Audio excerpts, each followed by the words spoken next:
Sector Report is proudly brought to you by Tower, Rural Insurance Specialists.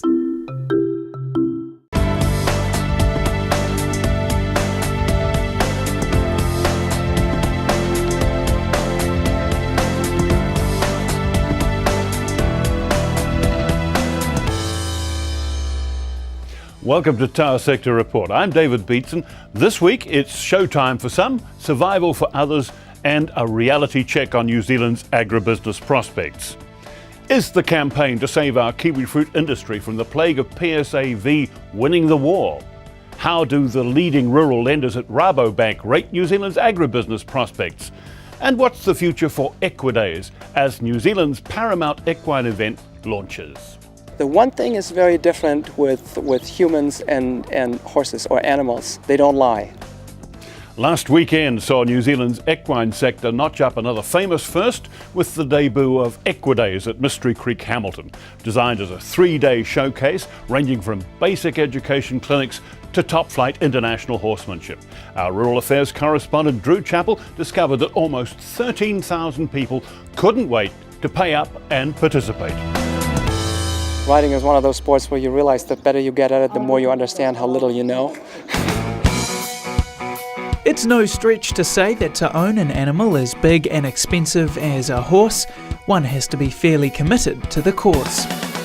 That's why it's clear to see at the country's first dedicated equestrian field days, or Equidays, horse lovers simply don't do things by halves. It's set to become an annual event, and with slightly fewer than 13,000 people through the gates in its first year, the signs are good. We know New Zealand is very much about all forms of agriculture and getting outdoors, and equestrian sports are very, very popular here. We did a lot of research to get to where we are now, and we truly believe that there's a good gap in the market, that people want to come to a show like this. It's an industry growing in importance to New Zealand every year. Equestrian sports and related industries employ around 40,000 people and generate more than $1.4 billion annually. Mystery Creek was the place to be for budding equestrians over the weekend of the 18th to the 20th of November, as dozens of international trainers and riders converged on Hamilton, and even a few horse whisperers. We're definitely about education and actually speaking to the clinicians personally. So we've got a number of overseas professional clinicians here this weekend, and apart from these clinics that you're seeing like going on behind me, they'll be able to go and meet and greet, have signings and talk one-on-one with them. Getting a horse to really become supple and through, that's really the hard part. Jan Eblings is a big name in these circles. Originally from Germany, Jan now practices dressage for the USA, travelling around the world giving tips and hints to the next generation of competitors. You have to establish a close relationship with your horse, especially when you compete at a high level. You have to have a thing going with your horse, definitely. As a professional, you ride many horses. I ride about 15 horses a day, sometimes more. You can't have a close relationship with every single one of them, but then you're not competing every single one of them. But you can have a relationship that allows you to make a training progress with a horse and to teach them and to get them to trust the rider. I've heard an expression there are two types of people, horse people and non-horse people. I mean, is that accurate? Yeah, that's right. So I know, if we don't even have to go further, I think that tells you right there, we're a little... English sports writer and novelist Robert Smith Surtees once said, "There is no secret so close as that between a rider and his horse." One man determined to share his secrets with the world is internationally renowned trainer and self-confessed horse whisperer Josh Lyons. As one of the best trainers in the world, Lyons was the star turn at this year's Equidays, attracting big crowds to all of his demonstrations and entertaining them to the last. Easy. Easy, boy. Oh. Quit. Oh. Quit. Oh. Easy. Oh. Quit. Oh.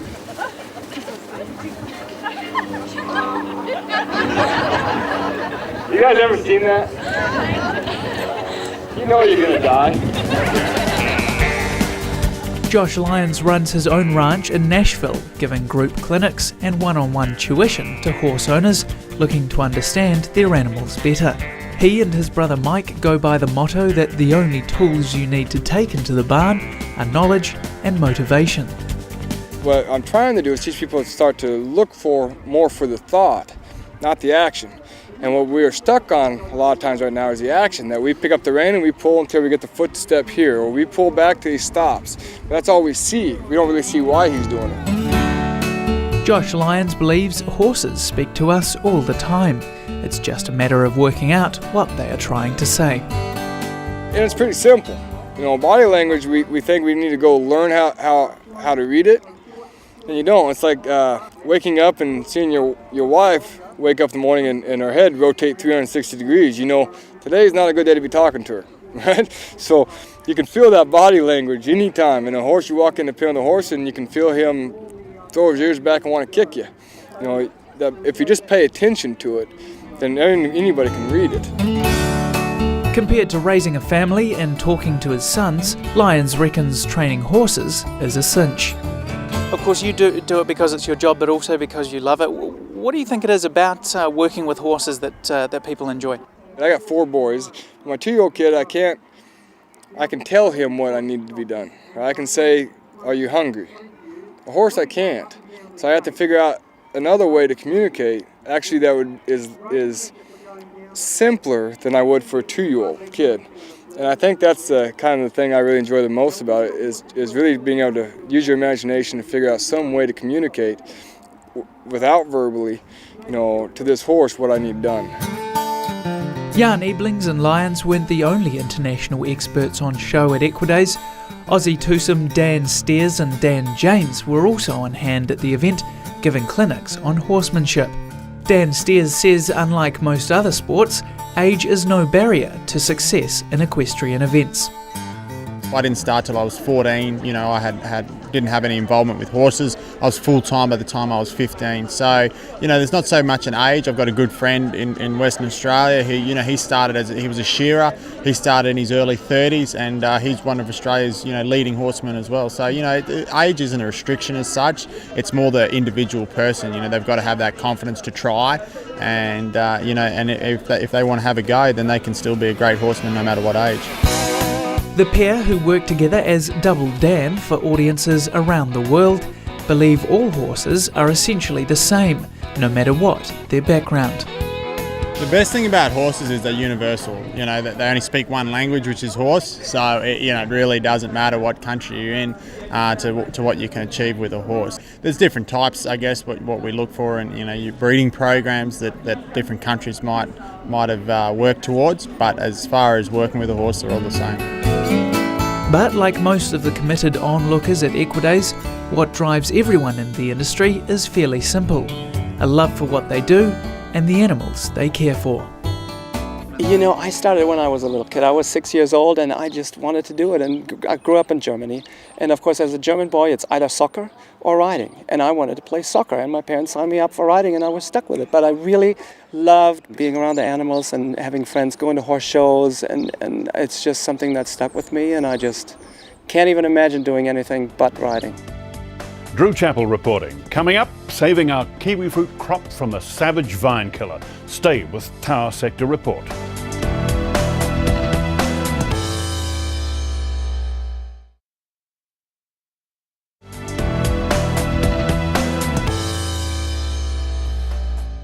Welcome back to Tower Sector Report. Well, the vine-killing PSAV disease has been taking a heavy toll on our kiwi fruit orchards. 1/4 of the country's orchards have been contaminated, their vines withering and dying, and testing for the disease in affected areas continues to indicate that the outbreak is still running its destructive course. PSAV contamination is heavily concentrated in the Tupuki area. The Bay of Plenty and Coromandel regions are now designated as high-risk zones, but kiwi fruit vine health formed to fight the outbreak wants growers throughout New Zealand to monitor and protect their orchards. The General Manager of KVH, John Burke, joins me now. John, welcome. Can you give me the sort of latest as to where you're at with the outbreak in terms of the number of orchards that are affected. Well, basically we've got roughly 2/3 of the Te Puke area, the green area, affected, and up to over 90% in Te Puke affected. Across New Zealand, it's roughly 1/3, you could say, of orchards by area that are affected. But that's not to say that we've got those total orchards affected. It's infection located within those orchards. Okay, given that land area and production are two different things, have you got any idea about its likely impact on next season's production? We're gathering that information at the moment, but last year we produced 30 million trays of gold. This year we're looking at around the 15 to 18 million trays as a preliminary sort of estimate. Green will be down also. It produced 83. It'll be down to about 68 or 70 million trays. But a lot of that's seasonal factors. Any compensation for that loss, or is it insurance issues that have to be dealt with by growers? No, it's part of horticulture, farming. That's the way it is. That's the way it is. Okay. Well, let me ask you this: are we any closer now to having some idea about the actual cause of the outbreak? No, not really. There's a tracing report due from MAF in the coming months. I don't think there'll be any smoking gun identified in that report. There's a range of vectors that this disease could have been incurred into New Zealand from, and in fact this disease could have been residing in New Zealand for quite some time. Okay, what's actually known about the manner in which the disease spreads? The disease spreads in wind and rain. That's what we know. If you've got sort of dry, warm conditions, even with wind, the weather conditions we've been having quite recently is perfect for the non-spread of PSA. We like drought-like conditions, but when we get those, we've had quite a lot of those nor'easterly storms and wind and rain, and that's where we've seen spread and proliferation of the disease. John, can you say with any certainty yet that the spread has actually been contained, that you're not going to see it going to other areas? I'd like to be able to say that, but we have contained it to date with a rider to the Bay of Plenty, and we have got 12 outlying regions outside of that. Unfortunately, Bay of Plenty contains 80% of New Zealand's kiwi fruit crop. When I say with the rider, we have identified on a preliminary basis PSAV positive result in Pukekohe. We're using a speed test to ascertain our surveillance around the country, but what we used was what we called our gold standard test to verify that. Mm-hmm. So we're just going through a verification on that test. I mean, you did have a scare of similar nature in Kerikeri, didn't you? What is so difficult about actually determining positively and definitely that this is a PSAV outbreak? The difficulty is actually isolating the bacteria and actually growing it. So you have to grow it? You actually have to grow it, and then you have to confirm that that's the gold standard. But we have what's called a primer-based test, which is a speed test. It's about 90% proof, and it served us very well. I could have done with it back in December when we had the initial outbreak, but we didn't develop that speed test till about June this year. Okay, let me cut to the chase in terms of the future. Are growers who've been hit with PSAV going to be able to get back into production next year? No. I'll quantify that we've got growers, various stages of growers. Growers who've actually had to remove their vines, cut their vines off. But we've got a lot of growers out there with the infection that are managing to contain the infection. The problem is with gold, the infection will progress and eventually kill their vines. So what we're looking at doing is providing a pathway for recovery for those growers. Well, if it's that bad, I mean, is there any danger that it actually may be something now in the soil and that's it? You can't replant in that orchard zone. Just tell me, is that a possibility? No, we don't believe that's the case. What we're looking at is identifying resistant or more tolerant cultivars that growers can re-establish their orchards with, and we've got some pretty promising signs at this stage. Really? What are the prospects for getting into a stage where you know you've got a disease-resistant variety or varieties that people can use? Well, it's interesting that we've been testing a whole range of varieties for their tolerance, and one of the key pieces of the puzzle we needed to identify a recovery pathway was determining whether the Bruno rootstock, which our kiwi fruit is grown on, 99% of our kiwi fruit is grown on what's called Bruno rootstock, which is the old Chinese gooseberry. Remember the old Chinese gooseberry? And we were trying to determine whether or not that Bruno rootstock had a future under the PSAV environment. And so its tolerance test was very important. We had the results came through last week, and we had really good news. The old Bruno is quite a tolerant variety, and if we hadn't have had that, we would have been facing a major replanting of our orchards with rootstock, which is basically starting from scratch. But, absolutely. Yeah. I can see that that would be a major. However, let me ask you now to go to the question of treatments.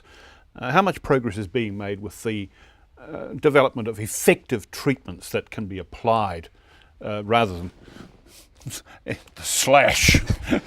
Yes, we've made a lot of progress. From November last year when we had the incursion, we now have a whole suite of protected options for growers, and we're building on that. Are they effective? Or they won't. Range in effectiveness? There's no magic bullet in the thing. It's a range of protected options that growers have to use under varying weather conditions, varying stages of the season, and we feel we've got a reasonable management regime for them at the moment, but we'll be building on that as time goes And there's forward. development work going on in terms of developing more effective and more reliable treatments. Yes, we've got a major product testing regime. We've got a whole range of products testing their efficacy against the disease, and that'll be ongoing. Tell me overall, I mean, this has been running a while now, how are the growers actually accepting the control measure and the uncertainty? Well, there's two parts to it. I think the control measure, KVH unfortunately has no teeth. It's a difficult situation, so the MAF pulled out of the original conclusion. But actually you declare areas and you say, right, don't transport stuff around the place. So I call it voluntary compulsion. So we haven't got a stick. We can't, until we get our national pest management Makes strategy. my question even more important. Yes. Are growers actually conforming with your recommendations? They basically are. They realise the importance of that to their own businesses as well as to the industry, and we've had a tremendous response from growers right across the industry. And what about the uncertainty? How are they feeling in a climate where they don't really know whether they're going to be hit, or if they've been hit, they don't really know what their recovery prospects are going to be? That is the major concern. There's a hang of a lot of anxiety out there, and so that's what we're really focusing on now, is developing this recovery pathway, which we're starting to talk to growers about now. It's just in its formative stages, but that will alleviate a lot of the stress amongst growers, because they'll be able to work out whether or not they can see their way through the recovery period, and we're talking to banks about that as well. John, I'm sure everybody wants to wish you the best success you can possibly have with this. Thank you very much. Thank you, David. John Burke, General Manager of KVH Kiwi Fruit Vine Health. Next, what does Australasia's largest rural lender think about the outlook for New Zealand agribusiness? See you soon on Tower Sector Report.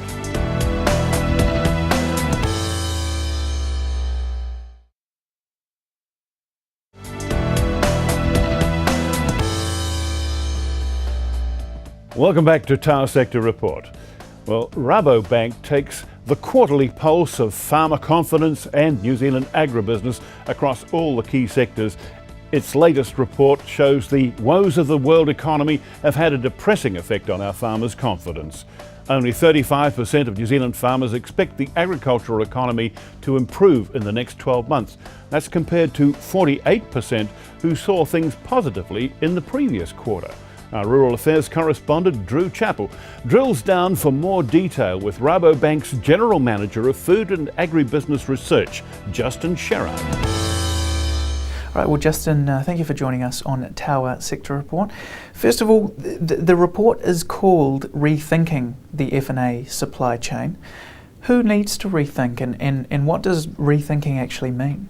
The phrase is applied to everyone involved in the food and agribusiness supply chain, and what we've done as a research team, there's 80 of us around the world, is we've looked at a whole lot of things that we see happening over maybe the last 5 years, and our conclusion is that globally the food and agri sector is shifting from an era in which we had agri-commodity surplus, plenty of supply, farmers doing a fantastic job at producing, increasing production year after year after year, keeping pace with demand, and we are seeing a shift into an era of agri-commodity scarcity.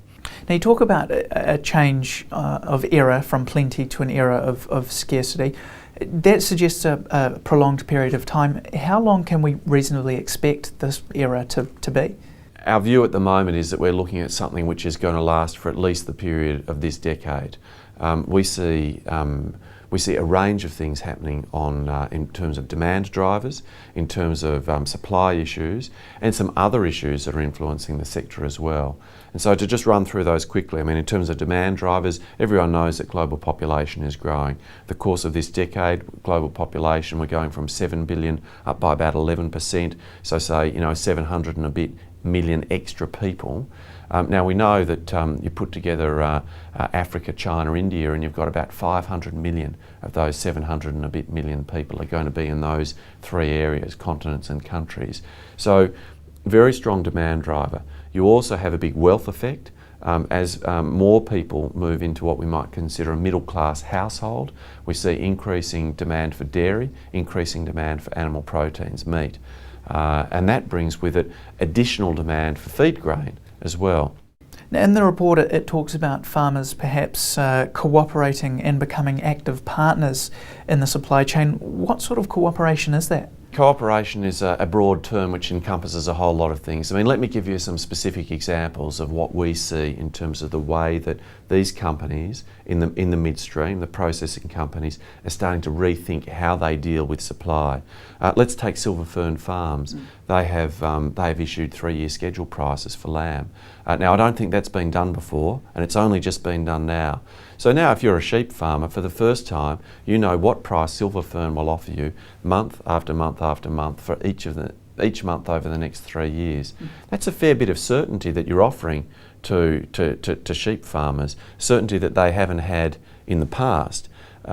In parallel, you've got organisations like New Zealand Merino doing similar sorts of things on merino fleece. They're also after supply. So why are these guys doing it? Why are these companies involved in offering that sort of thing? Well, I think they realise that they have to, in terms of dealing in this market, they need supply. You could say they're struggling to compete with the returns available in dairy, but either way, the situation is the same. They need to get hold of supply. How do they need to do that? Well, we see this subtle shift back towards more favourable terms for the farmer. And perhaps even further up the chain, one of the companies mentioned was Unilever. Now they are looking to secure their position as well, but in a slightly different way. Big food processing companies and retailers are the same. Unilever is an example. You could choose Walmart if you wanted to, or a Marks and Spencer. What they are saying is, okay, our customers want this.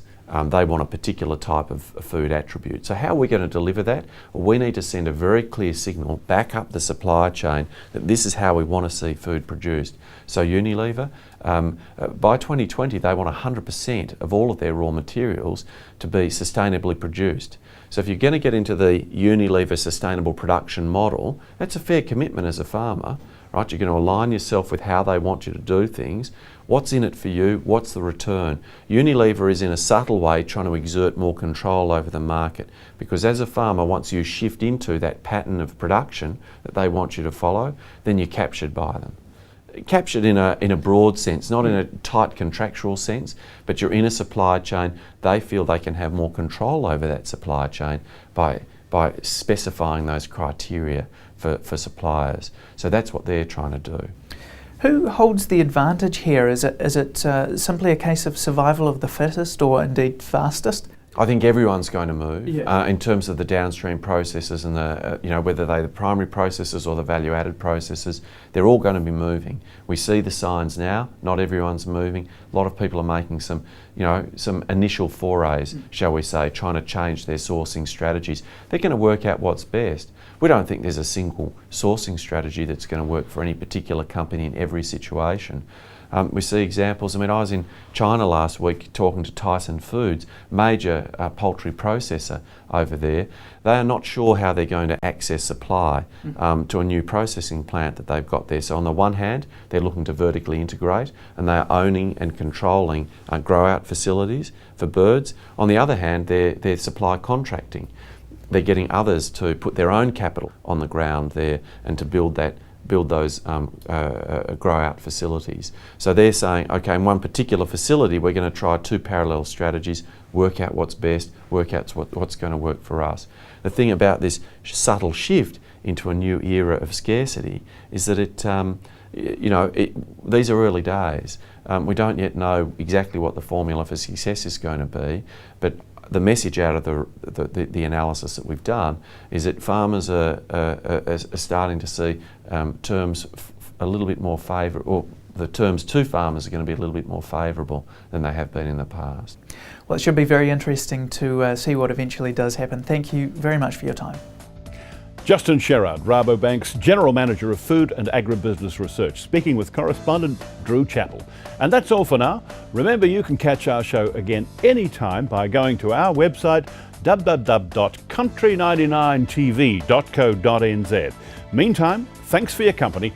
I'm David Beatson for Tower Sector Report. See you next time. Goodbye.